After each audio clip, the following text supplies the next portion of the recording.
આજના યુવાનો ખૂબ મહેનત કરે, ખૂબ સાહસ કરે, સફળ થાય તો માતા પિતા જોયો કે આ તો આરા છકી ગયા, કે વ્યસન બાજુ જતા રહે, ફેશન બાજુ જતા રહે, કોઈને ગણે નહીં. બીજી બાજુ કે જો થોડા નિષ્ફળ થાય તો ડિપ્રેસ થઈ જાય, સુસાઇડ સુધી પહોંચી જાય. તો એ સૌથી મોટી ચિંતા છે કે સફળતા અને નિષ્ફળતાનો સામનો કેવી રીતે કરવો આજના યુવાનોએ. આમાં સૌથી શ્રેષ્ઠ ઉપાય સત્સંગ છે. તમે ભગવાનને ભગવાનના સાધુની સાથે લાગેલા રહો અને કાયમ સારા સાધુની કથા સાંભળતા રહેશો તો તમે આ બધામાંથી 100% સુખપૂર્વક પાર ઉતરી જાઓ. સુખપૂર્વક. આપણને મોબાઈલ જ એટલો બધો ટાઈમ ખાઈ જાય છે એટલે આપણને સત્સંગ સાંભળવામાં બહુ ટાઈમ રહેતો. અને જુવાનિયામાં શું થઈ ગયું છે ત્યારે ખબર છે, દેખાદેખી બહુ થઈ ગઈ.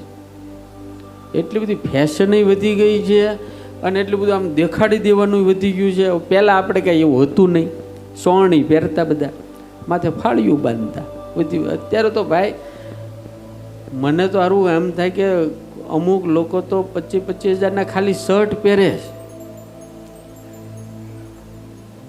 5-5 લાખના બૂટ. એક ભાઈ કે હું સ્વામી કોઈ દાડો મેં 500 રૂપિયાનું 1000 રૂપિયાનું કપડું પહેર્યું નથી. હું કહું કેટલાનું પહેરો? તો કે 50,000 રૂપિયાની જ જોડી હોય. લે, લાગતો હોય હાવ ખવરિયા જેવો.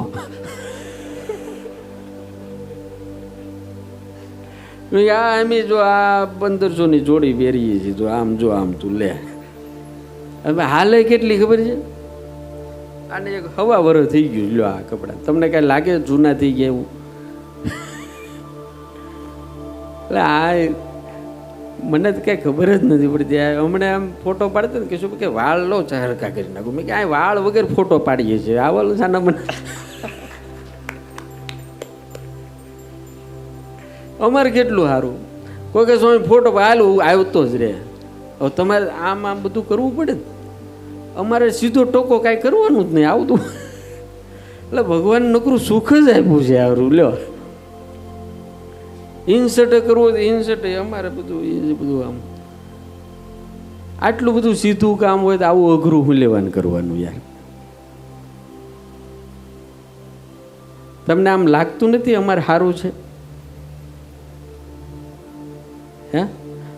પણ આ તમે જેટલા બેઠા અમારે 90% ને ઘરવાળી રજા આપી દેવો.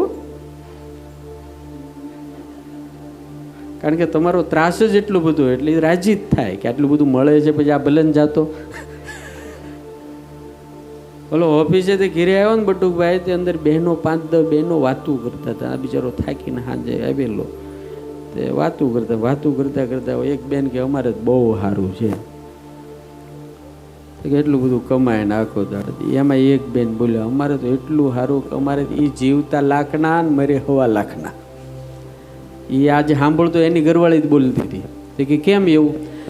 કે એને હમણાં છે ને 50 લાખનો વીમો ઉતાર્યો છે, એટલે મરી જાય તો અમારે કાંઈ ચિંતા છે નહીં.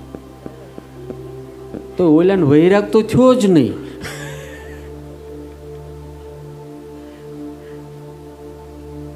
એટલે સત્સંગ જો કરશો યુવાનો તો હું 100% ગેરંટી આપું છું, ડિપ્રેશન પણ નહીં આવે અને સફળ થાઓ તો ચકી પણ નહીં જાઓ. બાકી આ મા બાપનું તો અત્યારે કોઈ માનતું જ નથી, મા બાપનું તો કોઈ સાંભળતું જ નથી. અને જેટલા છોકરા મા બાપનું કે વડીલોનું સાંભળતા નથી એ બધાએ ધંધામાં કે ગમે ત્યાં મોટા ગોટાળા કર્યા છે અને પછી ભોગવવાનું એના બાપાને આવ્યું. એટલે ધ્યાન રાખજો, તમારા બાપાના વગર અસ્ત્રે તો ટોલા નહીં કરી નાખતા.